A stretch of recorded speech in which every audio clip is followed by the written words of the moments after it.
So this is a blown up version of Alderney Landing Theatre. You can see we have our seating here, our stage here, and then mid-rail catwalks here, and then our upper catwalks. So we'll start with the seating. The seats at Alderney Landing Theatre are quite unique in that they're motorized and they can retract into the back row at the back of the house. Then we cover them up with a curtain and it opens the space up for banquets or wedding receptions or musical theater or gaming events. And the space is used a lot for filming television, whether in front of a live studio audience or green screening or just filming in general. And you can see along the wall that diagonal line is where the seating normally is. And it's depicted here in this drawing called the elevation. Next are the mid-rail catwalks. These aren't used a lot, but they do extend from out into the house for a kind of Juliet moment, if you will. But largely what we use them for is to hang lights. And as you can see, they run all the way to the back of the stage. And just below us is the wing space that's created by these three panels on either side.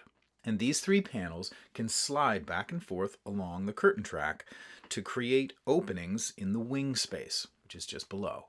And so this area here, underneath the mid-rail catwalk, are the wings. And as you can see, it's about 5 feet, 4.5 feet wide, and it's enough room to move people back and forth, or move on some small set pieces, or have a table back there for props.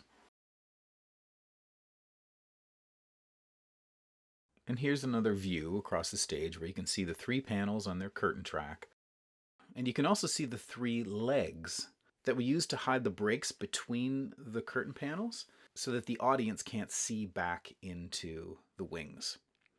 And those are about 7 feet long, and they can extend onto the stage 7 feet, but we usually fold them back to about 3 feet, which is enough to keep people from seeing back into the wings. And in some cases, we remove them completely. Depending on the setup, we just pull them up into the catwalk. And right here you can see this isn't a leg, this is actually the mid-stage traveler that does close all the way if you want to make the stage less deep and just have a much more shallow stage. Really, it's about 2/3 the way back. And that's 19 feet from the downstage edge. So it gives you a 19-foot deep stage instead of a 30-foot deep stage. And while we're here, I'll also show you the upstage traveler. And what it does is cover the cyc, or the big screen in the back.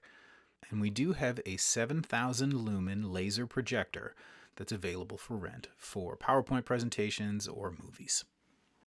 Okay, so from here we'll move to the upper catwalks and the heavy rigging beams. So here we are at ground level.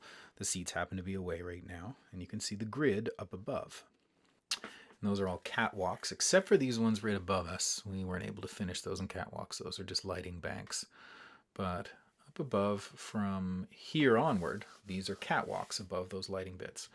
And from up above, we can see the grid. And in front of us, you can see beams that are coming straight out towards us. Here, here, here, here, and here.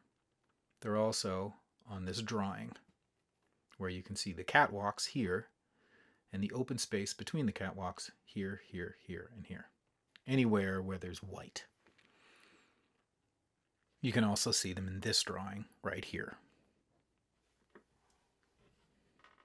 And so in this space between each of the catwalks, labeled in white on the drawing, there's plenty of open space, and you have access to these beams, which are at a level that can be reached from the catwalk. And you can hang whatever apparatus you like between the catwalks. And I should also mention that we're not limited to the beams when hanging lighter items.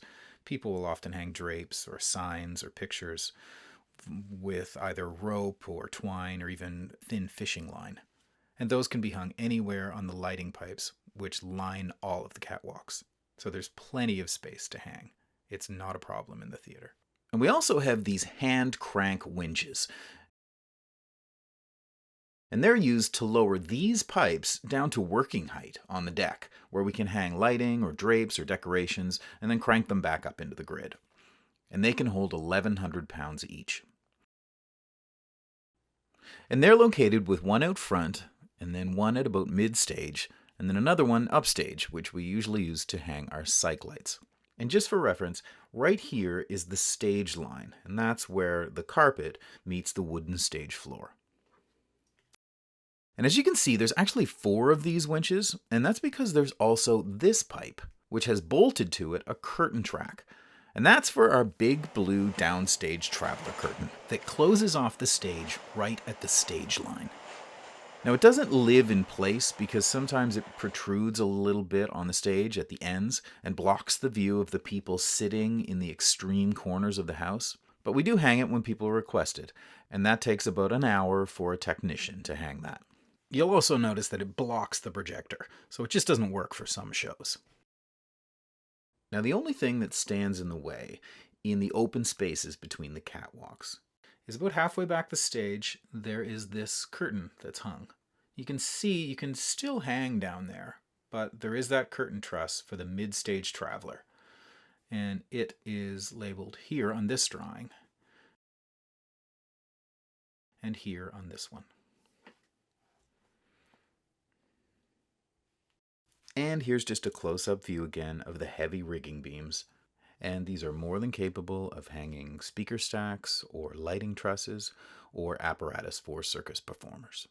So when you're planning your event, take a look at the side view elevation drawing or the stage floor drawing or the catwalk drawing, and you can plot out where you want to hang something or place staging or set pieces.